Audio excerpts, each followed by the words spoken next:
hablando un poco del contexto en el que nos encontramos, ustedes saben que últimamente los memes se utilizan para maneras, funcionan como para contextualizar lo que está sucediendo en el momento. Y los memes que salen en los últimos 20 días son memes de color rosado. ¿Por qué? Porque la película de la que se está hablando es acerca de la Barbie, ¿cierto? Y obviamente es un film que se está descalificando, que sabemos que tiene una abierta propuesta progresista, una propuesta que apunta a impulsar lo que es la ideología de género, tiene el propósito de impulsar aquellas ideas transhumanistas. En pocas palabras, usted puede ser lo que usted quiera ser si se siente lo que usted dice ser. Ahora, la otra parte del pueblo que se está moviendo a criticar ese tipo de películas, vienen apoyando mucho una obra cinematográfica que se llama Sonido de Libertad. Y yo no sé si usted ha escuchado, ¿cierto? Una película que tiene como propósito visibilizar un problema que hay en el contexto latinoamericano y a la final en todo el mundo, que tiene que ver con la trata de niños. Se roban a los niños, secuestran a los niños, violentan a los niños y hacen uso con fines lucrativos, o sea, en pocas palabras, se prostituye a los niños. Y la película tiene como fin poder visibilizar el problema que hay en Latinoamérica. Lo que me llama mucho la atención es que obviamente el pueblo cristiano no puede decir que va a apoyar el pensamiento y la filosofía que está detrás de la película de la Barbie, pero entonces muchas veces muchos creyentes se van al otro lado y dicen, entonces apoyemos este tipo de películas como Sonido de Libertad. El problema es que no nos damos cuenta de que como cristianos no se trata de sopesar lo que no es bueno y lo que posiblemente no sea tan malo. El cristiano está llamado a identificar aquello que tiene el poder para transformar las vidas de aquello que no lo es.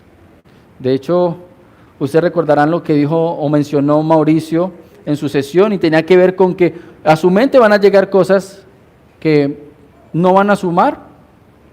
A su mente pueden llegar cosas que van a sumar para su crecimiento espiritual y a su mente van a llegar ideas, pensamientos, imágenes que lo que van a hacer es degradar tu mente. Ahora, muchas veces, lastimosamente, el pueblo cristiano se queda identificando aquello que no suma ni resta y aquello que degrada. Y no le prestan atención a aquello que realmente edifica. Y ese es un problema generalizado dentro de la iglesia en la actualidad. Lo mismo sucede con el contenido de libros. Recuerdo que hace poco hicieron un evento en una librería y de hecho también lo hicieron en ámbitos académicos, teológicos, en los cuales invitaron a un autor, él es argentino, y él tiene una propuesta y una lectura para la sociedad, la cultura y la política que va en contra de lo que se está vendiendo en el mundo, esto es pensamiento progresista. Lo que me llama la atención no es que esa persona sea identificable dentro de nuestro contexto. Lo que me llama la atención es que a una persona que dice ser abiertamente católico, con una teología mariana, sea parada en púlpitos donde se supone que el propósito de ese lugar debería ser proteger, velar y guardar la palabra de Dios. La iglesia ha sido llamada para ser columna y baluarte de la verdad, la enseñanza que acabamos de escuchar. No para aliarnos con temáticas que socialmente pueden ser beneficiosas, pero que no van a cambiar la realidad espiritual del mundo. Y lo que me llama la atención al respecto es por qué la iglesia ha llegado a ese contexto en el cual se nos hace fácil o entablar alianzas con personas que no suman a la iglesia como tal, aunque parece ser que tienen una lucha social, política o ideológica que podría ser beneficiosa para la sociedad. Y mi conclusión es que la iglesia de hoy no sabe discernir la verdadera lucha y sus verdaderos compañeros de lucha. Otra vez, la iglesia de hoy no sabe discernir la verdadera lucha y sus verdaderos compañeros de lucha. Cuando usted mira nuestro contexto como iglesia, y también lo dijeron ahorita, hace un momento, usted tiene varios enemigos. Uno es el mundo, ¿cierto? Pero hay otro enemigo que es muy sutil, Satanás. Y una de las formas de trabajar de Satanás es pasar desapercibido, que no se note que está, que parece que no está trabajando, pero está trabajando. Y peor aún, hay un enemigo al que nosotros avalamos constantemente: nuestra mente. Resulta que nosotros hemos empezado a perder la capacidad de distinguir entre lo que realmente me hace feliz versus aquello en lo que yo siento placer. Y hemos creído que todo lo que genera placer me hace feliz. Y resulta que para el cristiano, su lucha y su meta no debería ser sentir placer, sino la verdadera felicidad. Por eso es que muchas personas, cuando van a los lugares a congregarse, están buscando placeres momentáneos. Placeres como: me gusta a quien está predicando, me divierte la música que estoy escuchando, me siento de una u otra manera acogido por el grupo de personas que me ha rodeado. ¿Qué están buscando? Sentirse placenteros, pero no están apuntando a la meta principal y fundamental del cristiano: la verdadera felicidad. Y cuando tú y yo preguntamos ¿dónde está la felicidad del cristiano?, entonces hay que concluir con que la felicidad para todo cristiano es Cristo. Cristo.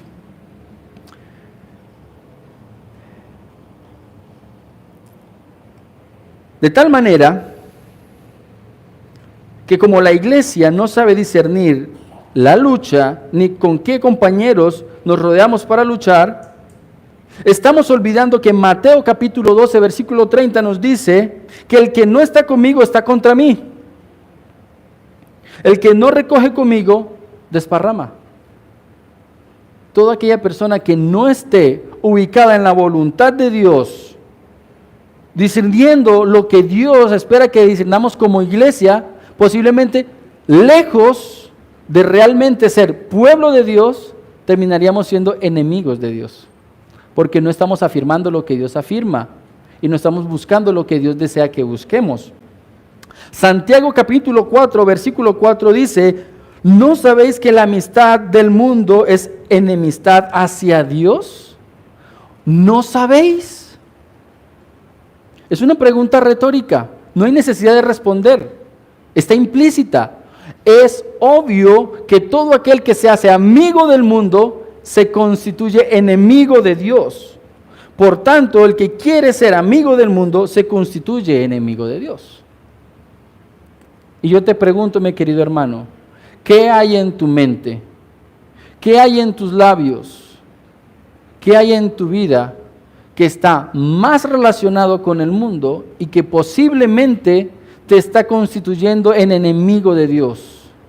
Estás engañado creyendo que estás viviendo para Dios, pero por el contrario, como estás apegado a tus placeres, realmente eres uno de los tantos cristianos que va a ir al infierno desde las sillas de una iglesia.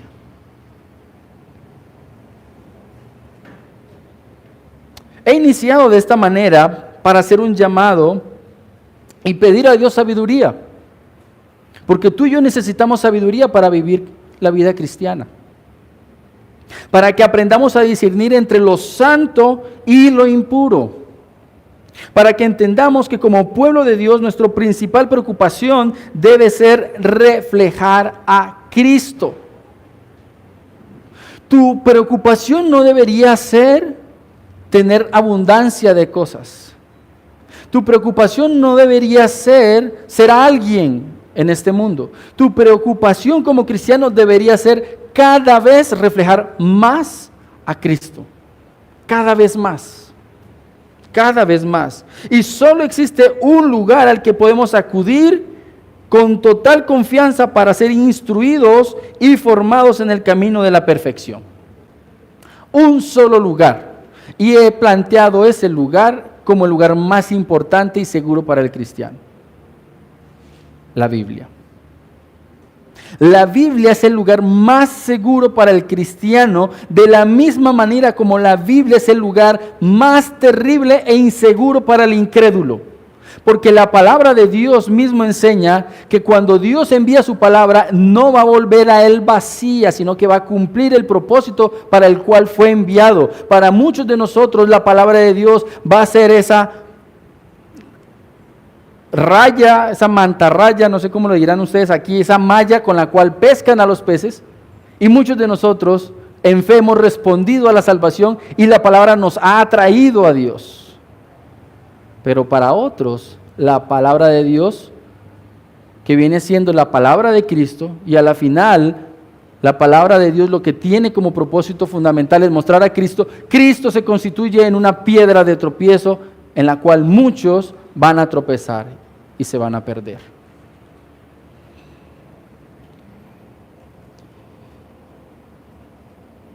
El lugar más seguro para el cristiano entonces es la palabra de Dios. Y como lo he dicho, el fin principal y fundamental de todo cristiano es parecerse a Cristo. Eso tiene un nombre en la Biblia, un nombre muy específico: la santificación. Y voy a definir la palabra o el concepto santificación de una manera que normalmente no se usa, pero la palabra de Dios lo usa constantemente. Santificación usted puede entenderlo como ser transformado. Ser transformado. Y vamos a terminar precisamente la exposición de esta tarde leyendo Romanos capítulo 12. Pero antes de hablar de esa santificación como proceso de transformación de nuestra mente, quiero mostrarles que la Biblia, la palabra de Dios, nos muestra que ella, la Escritura, es ojo con esto, el medio principal por el cual tú y yo somos santificados. De alguna manera, eso quiere decir que tú no produces la santidad. Eso quiere decir que cumplir las normas o leyes en los esfuerzos humanos no te constituyen una persona santa, ni perfecta, ni pura, sino que la santificación resulta en la conclusión del proceso de limpieza que la palabra de Dios hace en tu mente y en mi mente. Juan capítulo 17, versículo 17 dice: santifícalos en tu verdad, tu palabra es verdad. Como mañana nos vamos a ver nuevamente, y yo como profesor al que le gusta poner tarea, mañana les voy a preguntar a todos qué dice Juan 17, 17, para que empiecen ese proceso serio de santificación en sus vidas. Santifícalos en tu verdad, tu palabra es verdad. Y el contexto de esa frase es la oración del Señor Jesús antes de ir a la cruz. Es una petición. El Señor Jesucristo le está diciendo al Padre en oración: santifícalos, Señor. Y eso nos lleva a una idea básica de la santificación. Y es que siempre el proceso de la santificación es algo que Dios inicia. E inicia en el mismo momento en el que tú y yo hemos nacido de nuevo. Pero también hay una verdad en cuanto a la santificación. Y es que aunque Dios inicia ese proceso para llevarnos a la estatura y a la medida de Cristo, tú y yo tenemos una responsabilidad, porque son muchos los pasajes en el Nuevo Testamento que encontramos que el llamado a la santificación es una ordenanza. una ordenanza. Y encontramos otra forma de entender el proceso de la santificación. Porque si es una ordenanza, entonces la santificación viene a ser el resultado de la obediencia. Porque es una ordenanza. Sean santos. Perfeccionen su santidad en la obediencia. Por lo tanto, tú y yo tenemos que aprender a discernir, no solamente entre lo bueno y lo malo, sino en aquello que Dios ha determinado como santo y lo que es el propósito de Dios y el llamado que ha hecho para ti y para mí como hijos de Él, versus lo que el mundo considera que es bueno, pero que no me suma, así no me reste. Porque de alguna manera, escucha muy bien esto, todo tiempo vale. Y el tiempo que le dedicas a ciertas cosas que no suman, después vas a lamentarlo, porque vas a necesitar de ese tiempo y ya no vas a tener tiempo. ¿Cuántas personas hoy están lamentando el no tener suficiente tiempo para leer libros? Y antes sí lo pudo haber tenido. Y quizá no malgastaste del todo tu tiempo, pero tampoco te sumó.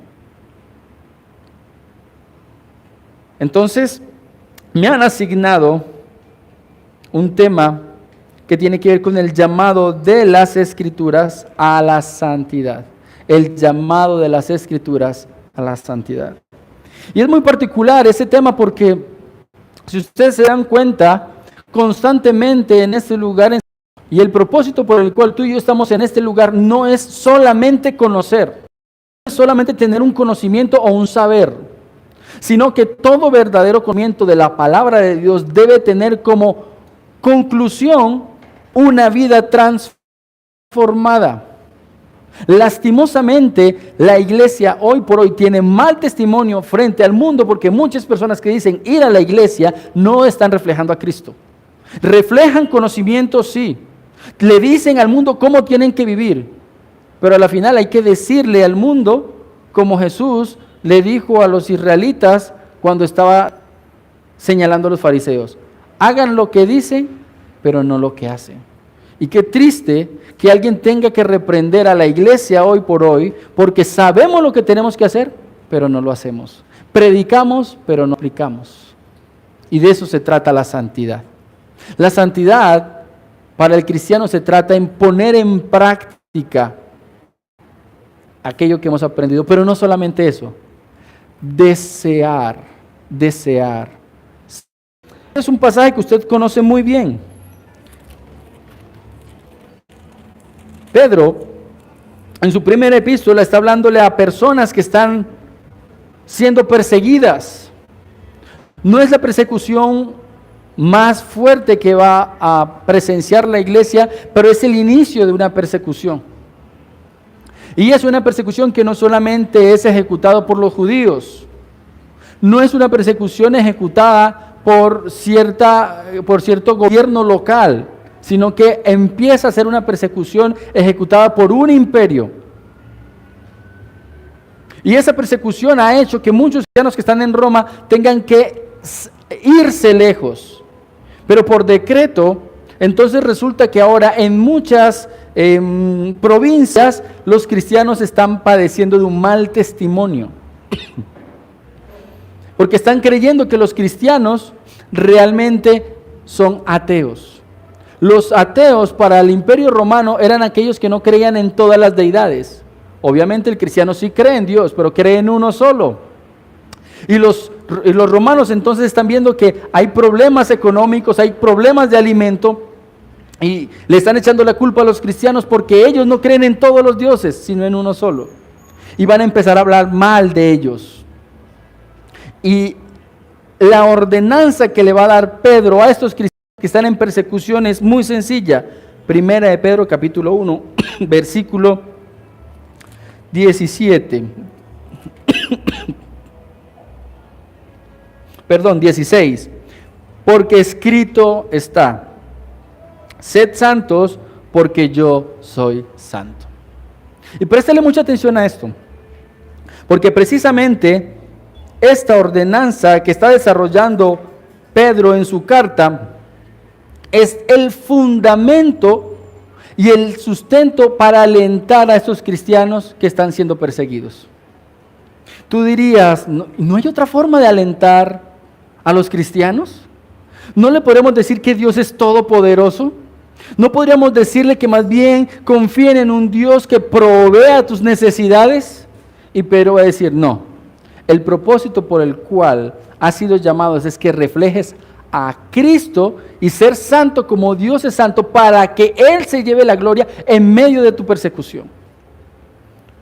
No es la forma de alentar a la que estamos acostumbrados, pero es porque hay una verdad detrás de lo que Pedro está diciendo. Pedro tiene un alto concepto de Dios. Pedro sabe quién es Dios. Y Pedro prácticamente está citando una realidad del Antiguo Testamento. Dios, el Dios que nos ha rescatado, que nos ha llamado, que nos ha liberado de nuestro pecado, es el único Dios verdadero.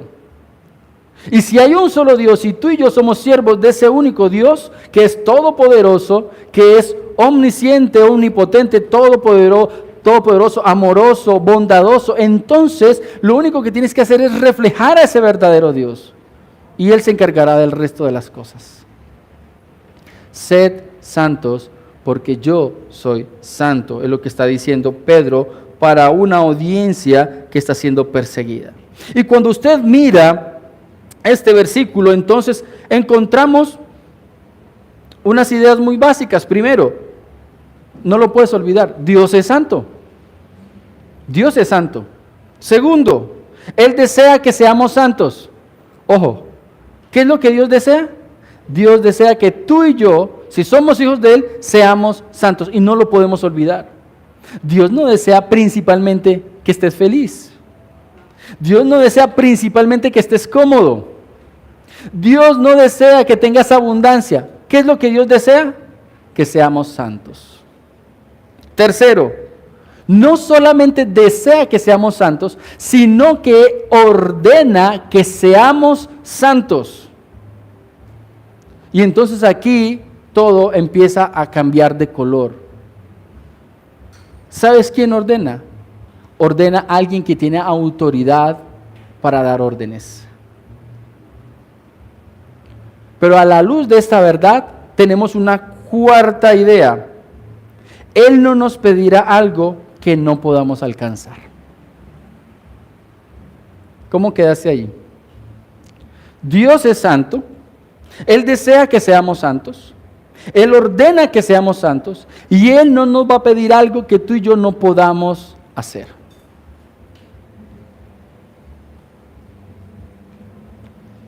La razón dominante y atractiva para que el pueblo de Dios viva en santidad es su relación con Dios. ¿Te parece atractivo el mandato a ser santo? Si no te parece atractivo ser santo como Dios es santo, es porque no has experimentado una verdadera relación con Dios.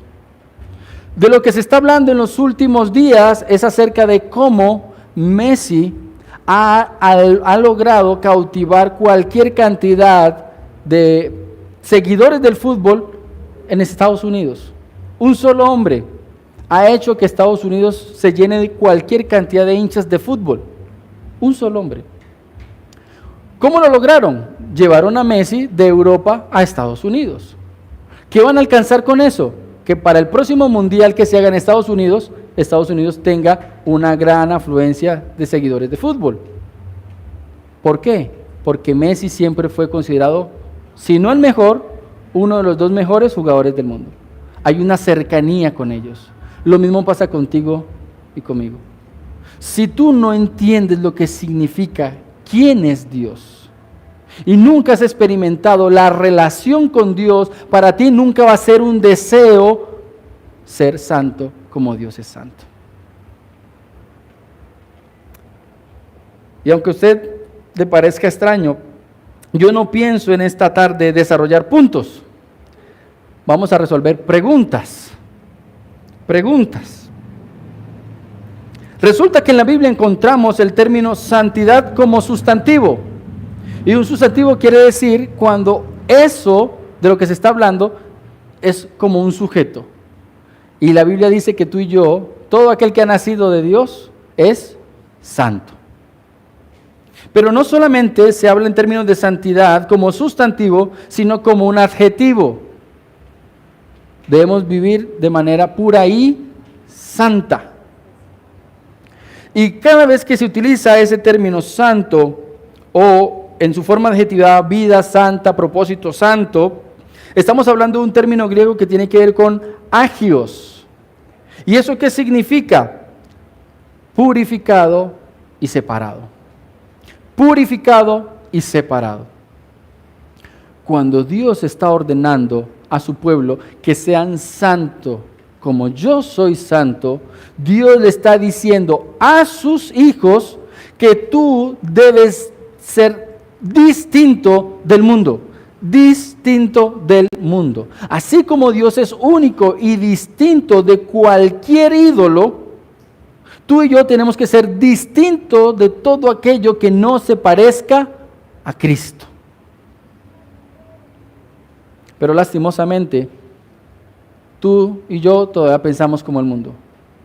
Actuamos como el mundo. Hablamos como el mundo. Deseamos como el mundo. Y entonces la pregunta que me queda es, ¿por qué? ¿Por qué? ¿Por qué estamos viviendo como el mundo vive? En la carta de Pedro, Dios ordena a los cristianos a ser personajes ejemplares.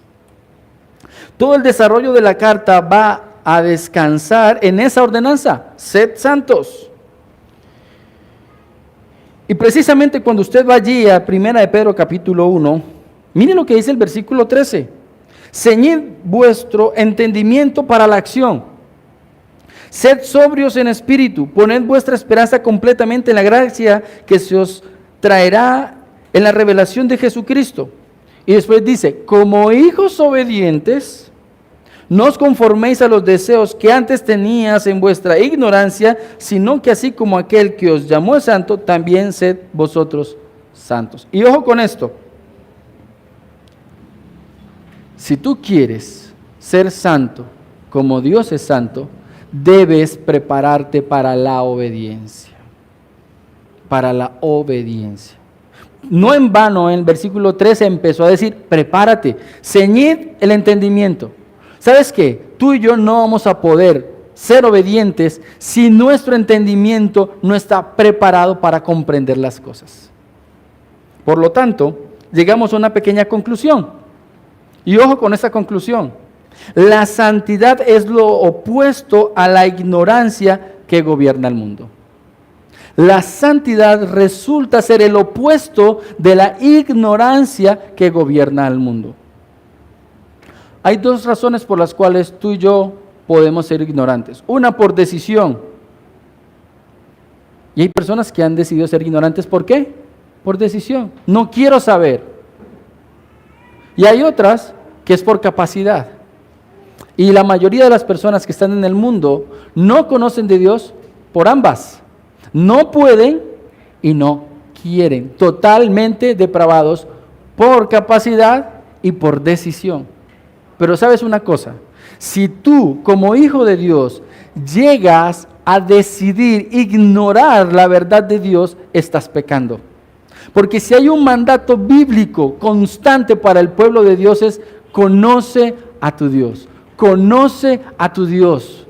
El llamado por el cual tú y yo estamos hoy aquí es porque Dios nos ha llamado a conocerle, y entre más conozcamos a Dios, más vamos a desear ser como Dios.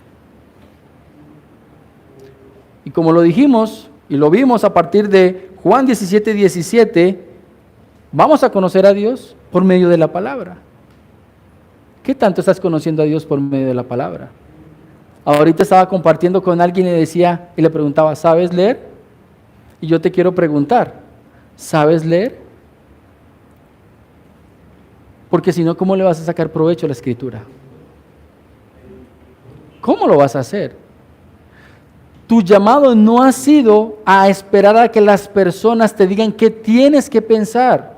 El llamado para todo cristiano es que tú tienes que abrir la Biblia y ver lo que Dios está mostrándote directamente. Y de esa manera Dios va a transformar tu mente. Hasta que no haya una transformación en tu mente, no vas a desear ser como Dios. No vas a experimentar el camino de la santificación. No vas a saber cómo tomar una decisión y hacia dónde apuntar. Por lo tanto, quiero compartirles esta pequeña frase de Martin Lloyd-Jones. Y él dice: la mayor preocupación de Dios por nosotros no es, en primer término, nuestra felicidad, sino nuestra santidad. Le voy a repetir nuevamente. La mayor preocupación de Dios por nosotros no es, en primer término, nuestra felicidad, sino nuestra santidad. Y si no, ¿por qué crees que el Espíritu Santo mora en ti y en mí? Dios no puso en tu bolsillo un cheque en blanco para que comprara lo que quisieras. Dios te selló con el Espíritu Santo para que seas santo. Cuando Dios puso al hombre en el huerto del Edén, gozó de comunión con Dios porque el pecado no había entrado en ellos aún. Cuando Dios llamó a Abraham, le dijo: yo soy el Dios Todopoderoso, anda delante de mí y sé perfecto. Génesis 17:1. Ojo, cuando Dios inicia ese camino de redención, separando a Abraham para que por medio de él venga un pueblo por el cual va a llegar el Salvador, un mandato que le dio a Abraham, el padre de la fe, es: camina en perfección. Y no era un mandato que él no podía cumplir. Pero a medida que él pudiera conocer de Dios, iba a ser más fácil caminar en perfección. Cuando rescató a los israelitas de Egipto y les entregó la ley perfecta, les dice: porque yo soy el Señor, que os he hecho subir de la tierra de Egipto para ser vuestro Dios, seréis pues santos porque yo soy santo. Levítico capítulo 11, versículo 45. Ojo con esto. ¿De dónde encontramos o cómo encontramos el origen del mandato de ser santos porque yo soy santo?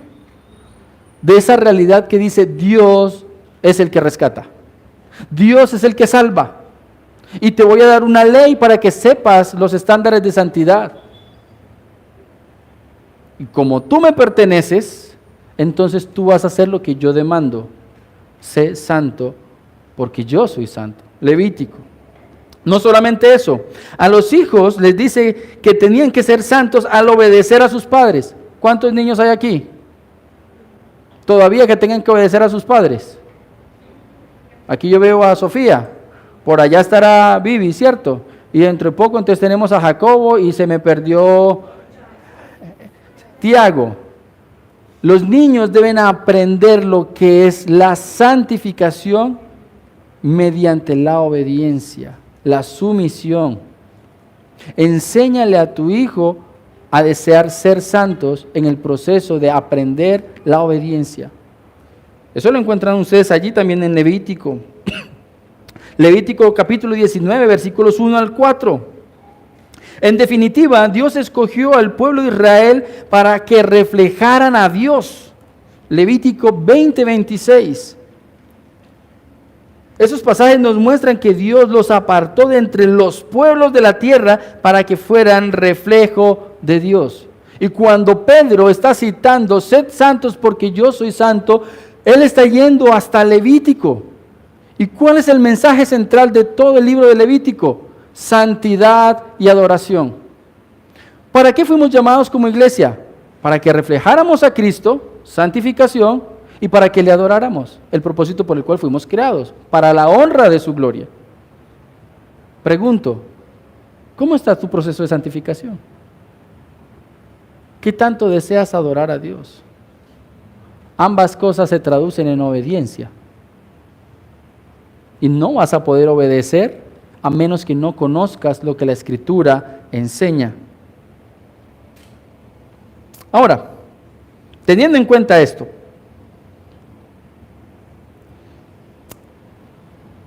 cuando hablamos de la santificación, cuando entramos en el terreno de la formación teológica, cuando usted abre una teología sistemática, siempre se inicia diciendo que la santificación se puede entender en dos etapas. Una, la santificación posicional, y la otra, la santificación progresiva.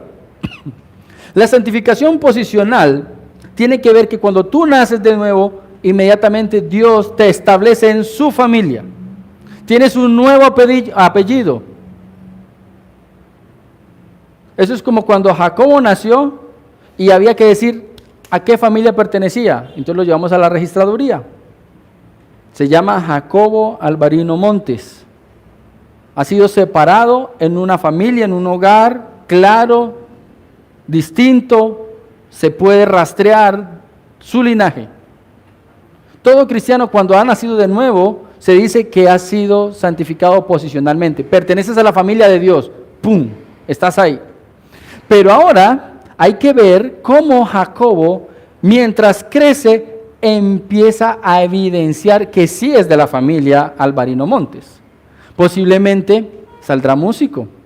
Posiblemente le va a gustar la lectura y los problemas de la historia y las humanidades, porque va a estar en un contexto donde el papá y la mamá hablan cosas extrañas. Ya Jacobo lee cuando yo leo. Realmente no lee. Él repite lo que su papá ¿qué? Está haciendo. El papá está diciendo cosas con la boca y él ¿qué está haciendo? Imitando. La santificación progresiva hay que entenderla. Uno, es posible porque Dios, el Espíritu Santo, en todo aquel que verdaderamente ha nacido de nuevo, pero también es posible porque tú en esa relación, en esa comunión con Dios, deseas ser como Él. Si no estás deseando ser como Dios, pellízcate y evalúa si realmente perteneces a la familia de Dios. Porque tiene... De allí que yo muchas veces, cuando tuve la posibilidad de hablar con algunos hermanos de la iglesia que me dicen, yo quiero estudiar, yo me quiero preparar para el ministerio. Sí, chévere, ¿cuándo vas a empezar? No, voy a empezar después de que empiece o termine esta especialización u otra maestría o inicie este proyecto. Y yo digo, pero es que la prioridad del cristiano es ¿qué? Conocer a Dios. Porque entonces, ¿cómo vas a crecer? Y entonces, ¿cómo es que nos vamos a parecer a Él? Entonces resulta que no es una prioridad. Déjame decirte una cosa, cuando yo me levanto y tengo hambre, mi prioridad es ir a la nevera a ver qué hay de comer. No sé tú, de pronto tú no comes, yo sí. Para el cristiano la palabra es alimento, y el alimento nos va a limpiar, a perfeccionar y nos va a llevar a la estatura de Cristo. No estás deseando ser como Dios, es porque no te estás alimentando. Ten mucho cuidado y pellízcate si no estás creciendo. Entonces, vamos a mirar varios pasajes donde encontramos esa santificación como una ordenanza. Vamos a encontrar la santificación como un requisito para algo. E incluso vamos a ver por qué es que tú y yo no estamos deseando ser como Dios. Y quiero que me acompañes a Hebreos capítulo 12, versículo 14. Dice, buscad la paz y la santidad, sin la cual algunos no verán al Señor. ¿Eso es lo que dice el pasaje? ¿Usted abrió el pasaje? Realmente dice así, buscad y no sean santos, porque no es necesario para ver a Dios. ¿Es lo que dice ahí? Lo que les estoy diciendo son posturas teológicas que se han permeado con la filosofía y muchos la están creyendo. Incluso hay otros que dicen, busquen la paz porque ya son totalmente santos, por lo tanto se ganaron la entrada al cielo. Hay quienes dicen que ya usted no peca, y eso también es una herejía. El pasaje dice, buscad la paz, ojo, buscad la paz ¿y qué? Y la santidad. Es una ordenanza. Búscala.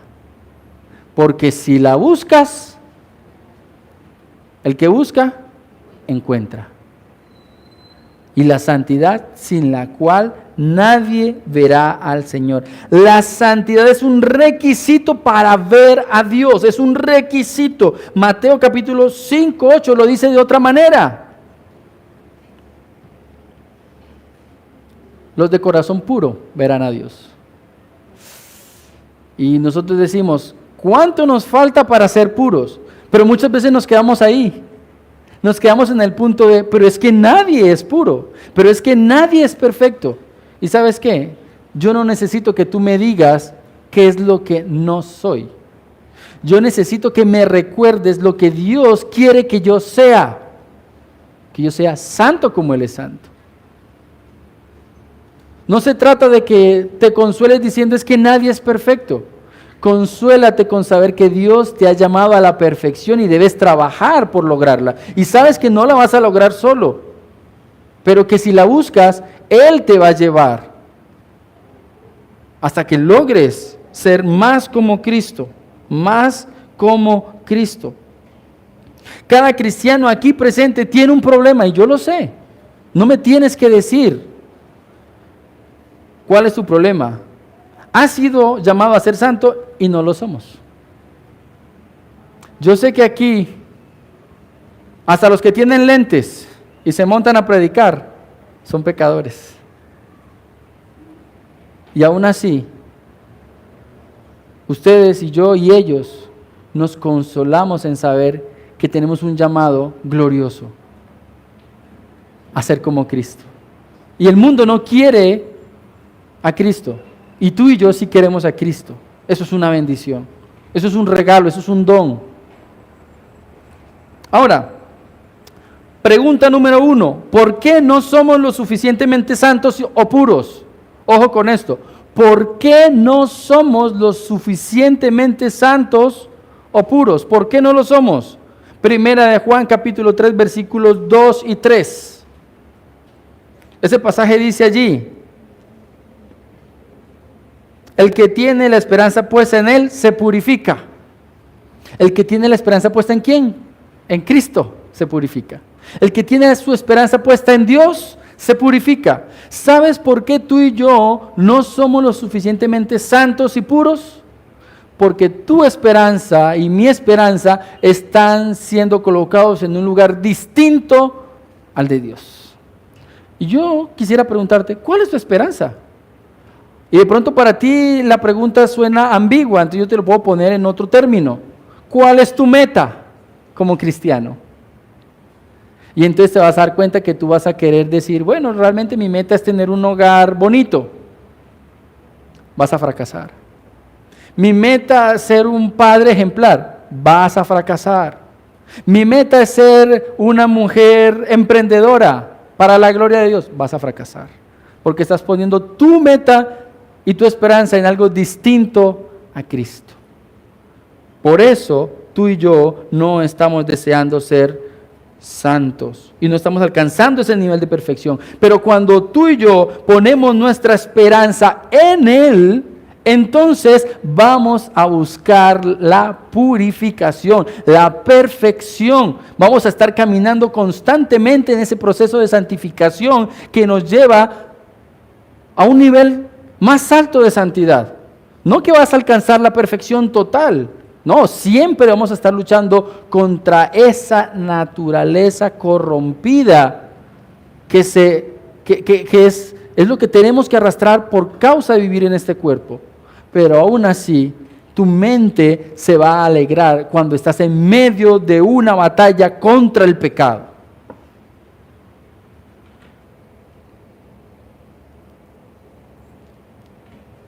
¿Por qué más es que no somos suficientemente santos o puros?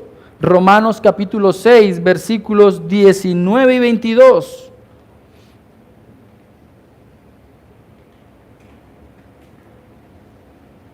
Aquí es interesante que el término agios, que es santificarse, purificarse, está en un caso en griego que tiene que ver con el efecto. Es el efecto, no la causa. Y dice que presentemos los miembros como esclavos a la justicia para santificación. Y ojo con esto. Ese pasaje lo que está diciendo es que el fruto o la evidencia de servir a Dios es la santificación. Cuando tú entras a una empresa, actualmente en las entrevistas de trabajo, no te preguntan si sabes meter o no tornillos. No te preguntan si sabes o no hacer una tabla bien hecha de Excel. Te preguntan si sabes a qué se dedica la empresa. Te preguntan si sabes qué proyectos de expansión tiene la empresa. Y si estás informado en cuáles son las metas y los objetivos de la empresa, eres una persona que puede hacer parte del equipo de trabajo, porque sabes hacia dónde va la empresa. En ese orden de ideas, el pasaje está diciendo, si tú realmente entiendes que has sido llamado a ser esclavo de la justicia de Dios, entonces, como estás dispuesto a ser esclavo para Dios, se va a empezar a notar un fruto evidente. Es que fruto es una evidencia y ese fruto va a ser la santificación. A tal punto que cuando tú entras a una empresa, lo único que tienes son pantalones y jeans rotos, porque esa es la moda, ¿cierto? Pero cuando tú entras a la empresa, así tú no tengas pantalones buenos y tú sabes que en esa empresa todo el mundo se viste elegante, tú o pides prestado o compras algo, pero tú te tienes que ver como alguien que trabaja en esa empresa. Igual es aquel cristiano que se dispone a ser esclavo de la justicia de Dios. Se empieza a ver cómo es que empieza ese proceso de santificación en tu vida.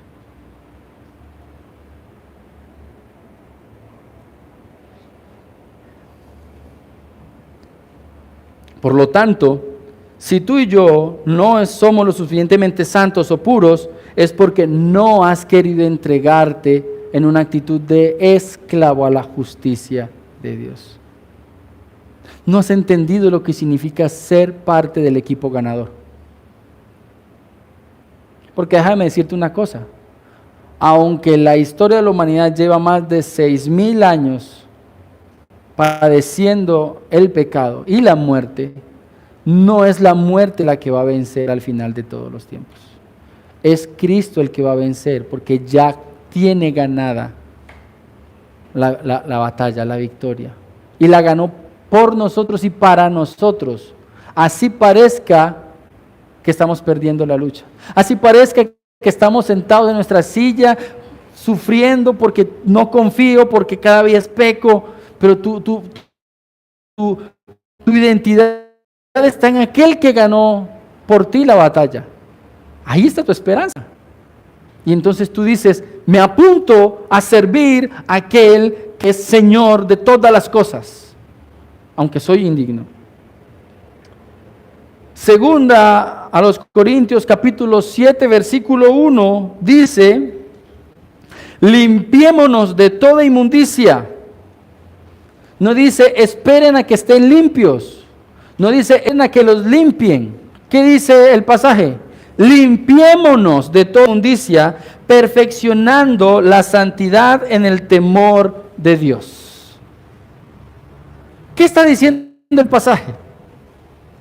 No somos lo suficientemente santos o perfectos porque no hay un temor apropiado de Dios. Desconocemos a Dios. No es tan mal que tú digas, no voy a venir el domingo a la iglesia.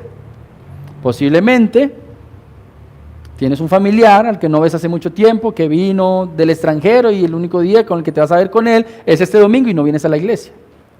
Yo me preocupo cuando uno le dice a algún hermano, intenta no faltar mucho los domingos a la iglesia. Y esa persona dice, pero yo no pierdo la salvación por no venir un domingo. Porque entonces yo estoy viendo que tiene un conflicto. Y es que no es que pierda la salvación o no por venir a la iglesia. Es que no estás entendiendo quién es el Dios que ha ordenado que es provechoso no dejar de congregarse, no dejar de alimentarse, de ser instruido. Es verlo desde la perspectiva correcta y apropiada. Y de eso se trata aquí el asunto. Tú y yo muchas veces no somos lo suficientemente santos porque no tenemos el temor apropiado del verdadero Dios. El verdadero Dios. Y mire lo que pasa aquí en este pasaje de 2 Corintios 7:1. Primero, santidad aquí tiene que ver con separarnos de toda contaminación, tanto del cuerpo como de la mente. Y ojo con esto, yo soy un poquito extremista a veces en la manera como interpreto la Escritura. Pero aquí dice, limpiémonos de toda inmundicia. Ahora la pregunta es, ¿yo estoy exagerando cuando el pasaje dice, límpiese de toda inmundicia? ¿O es la Escritura la que está diciendo, evite contaminarse de todo lo que lo contamina? ¿Qué está diciendo el pasaje? Limpiémonos de toda inmundicia. ¿Sabes qué es lo que te contamina? Ver aquello que no te muestra la santidad de Dios. Caminar con aquellas personas que no aman a Dios. Uno de los salmos más importantes para cualquier cristiano es el Salmo 1.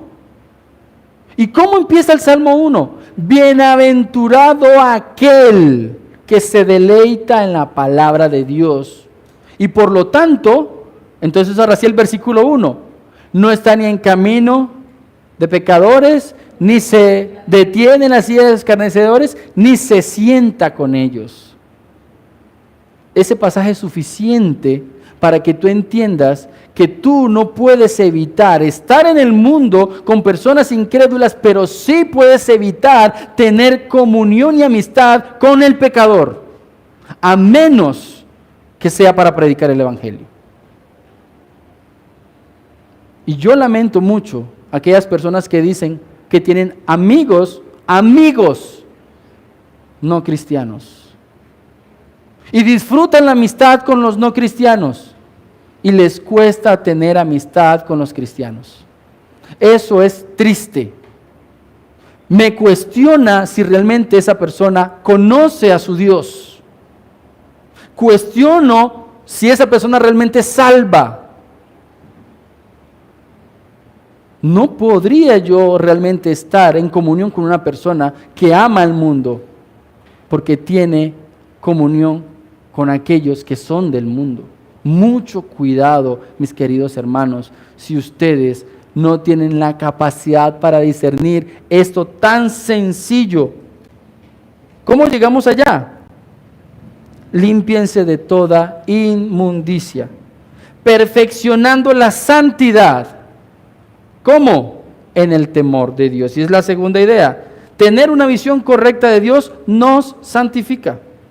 Cuando pensamos con detenimiento en la persona de la divinidad y cada uno de sus atributos, necesariamente tendríamos que llegar a temer a Dios. Y el término aquí original es ese que ustedes tanto conocen, phobos, de donde viene el término que bien manejamos, la fobia.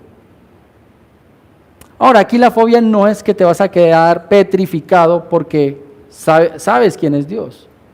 Esta fobia producida por la presencia de Dios te va a llevar a vivir en reverencia. ¿Y sabes qué es vivir en reverencia? Vivir como se debe vivir delante de un Dios santo. Así como tú no hablas de cualquier manera y no comes de cualquier manera cuando estás frente a un jefe, a un presidente o a alguien importante, porque te da temor quedar mal, deberíamos tener más preocupación por saber que Dios siempre está delante de nosotros. ¿Cómo vivimos? ¿Tú crees que Dios no te está viendo? ¿Tú crees que Dios no conoce nuestro pensamiento y nuestro corazón? Antes de que tú nacieras, ya Dios conocía tu pensamiento. Más bien, pídele al Señor y pidámosle al Señor que nos permita ser abiertos para nosotros mismos, porque ¿saben qué? Tú y yo nos engañamos a nosotros mismos, creyendo que Dios no está al tanto de lo que pasa con nosotros. Y por eso es que tú y yo no somos lo suficientemente santos.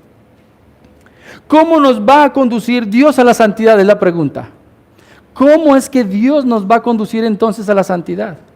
Bueno, ustedes conocen el pasaje, Hebreos 12, versículo 10. Hebreos 12, 10 dice así: Dios nos disciplina para que participemos de su santidad.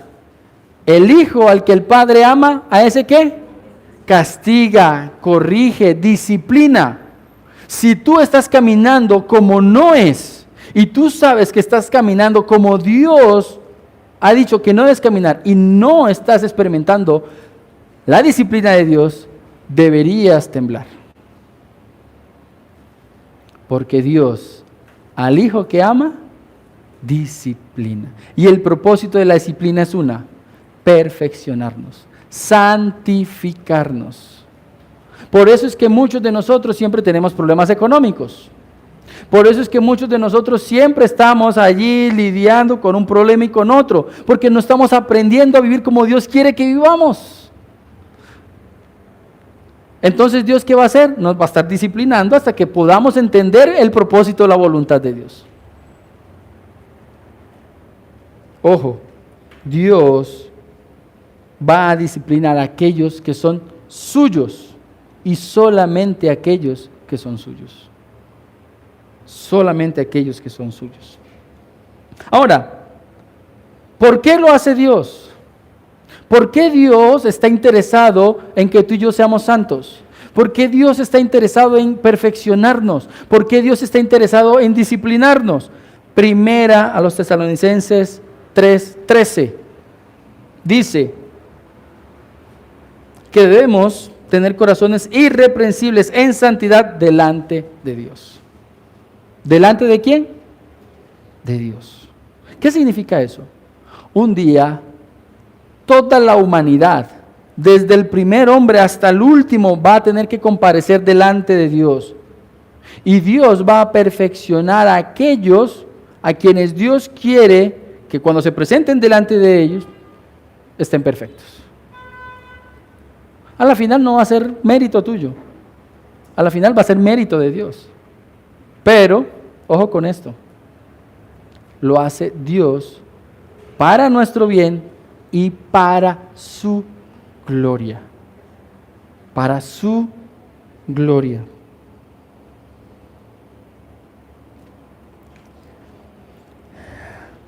Eso mismo es lo que encontramos en Efesios capítulo 5, versículo 27. Cuando Pablo está desarrollando la idea de que el matrimonio de alguna manera es el reflejo de Cristo y la iglesia, la pregunta es, ¿qué hace Cristo? Santifica y perfecciona a su esposa, ¿para qué? Para presentársela a sí mismo. Tú y yo no podíamos vivir, practicar, ni buscar, ni desear la santidad. Cristo murió para que tú y yo pudiéramos tener un camino de santificación. Y la ganó para nosotros y por nosotros, para que un día nos presentemos delante de Él perfectos. Por eso es que Dios está interesado en que tú y yo seamos santos. Ahora,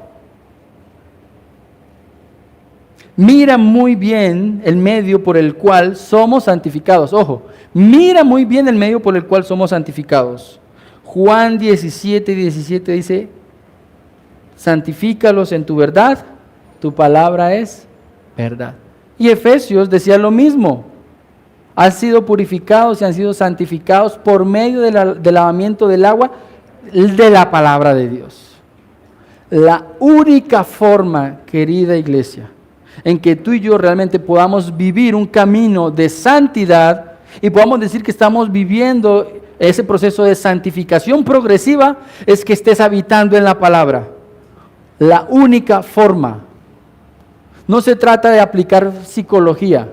Toda psicología para la santificación es basura. Voy a volverlo a decir. Toda psicología para el proceso de la santificación de un creyente es basura, no sirve.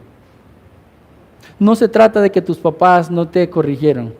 No se trata de que tú estás siendo lo que eres hoy porque tuviste un problema familiar.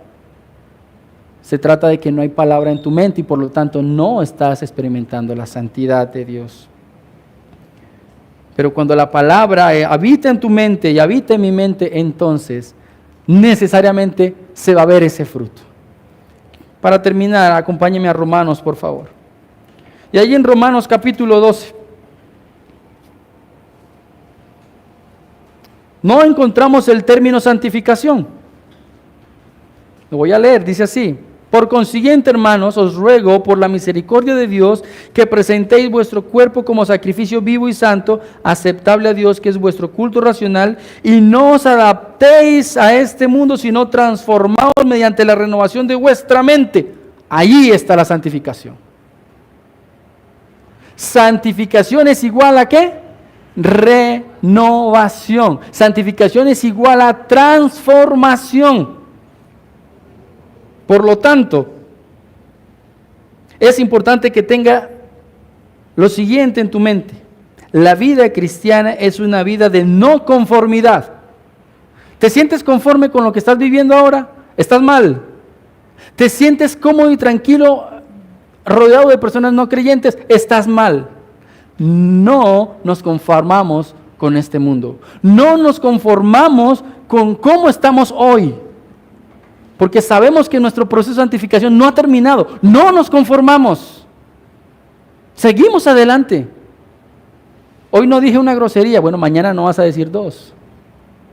No le contestaste mal a tu esposo o a tu esposa una vez. Mañana no lo vas a hacer en ningún momento del día. No te conformas. No te conformas. El camino de la santificación es el camino del sacrificio vivo. Sacrificar nuestro cuerpo y nuestra mente para Dios.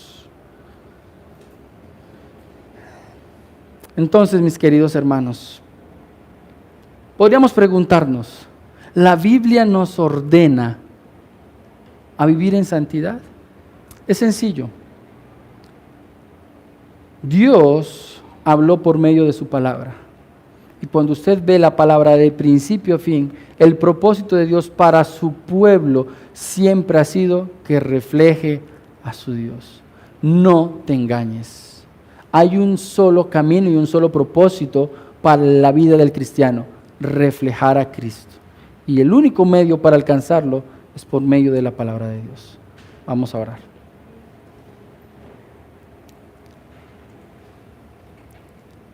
Señor, repitiendo las palabras de nuestro Señor Jesucristo: santifícanos en tu verdad. Y nosotros sabemos que tu palabra es verdad. Permite, Señor, que como niños recién nacidos podamos desear tu palabra constantemente. No sentir que hemos sido saciados, sino que por el contrario, buscar, conocer hasta el agotamiento las profundidades de las riquezas de tu amor y de tu sabiduría y del conocimiento que provienen de ti. Y sabemos que esa tarea no la terminaremos en este mundo. Tendremos toda una eternidad para poder entregarnos a conocerte. Pero mientras estamos en este mundo, en esta tierra, Señor, que podamos experimentar el gozo de tu salvación, conociéndote por medio de la Escritura y siendo transformados a la imagen de nuestro Señor Jesucristo. Te lo pedimos, Padre, en el nombre de Cristo Jesús. Amén y amén.